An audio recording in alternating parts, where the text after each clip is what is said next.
បាទជំរាបសួរបាទបងប្អូនប្រហែលជាមានបញ្ហារឿងការធ្វើ correlation analyzing cell អី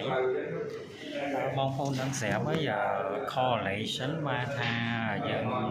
និយាយអំពីហៅថា relationship រវាង two variable អីបាទតើអញ្ចឹងបងប្អូនប្រហែលជាមានបញ្ហារឿងថាតើយើងប្រើប្រាស់ correlation របៀបម៉េចនៅក្នុង Microsoft Power BI អញ្ចឹងចំពោះបងប្អូនដែលមានបញ្ហាការធ្វើ correlation ហ្នឹងដែលយើងត្រូវប្រើប្រាស់ធ្វើ visualize នៅក្នុង Power BI បងប្អូនអាចតាក់ទងខ្ញុំបានតាក់ទងនឹងការមករៀនហ្នឹងខ្ញុំនឹង train តាក់ទងនឹងការធ្វើ correlation ហ្នឹងបាទអញ្ចឹងសូមកុំភ្លេចតាមដាន channel ហ្នឹងទៅបាទហើយអាចចុះឈ្មោះតារាទៅបាទ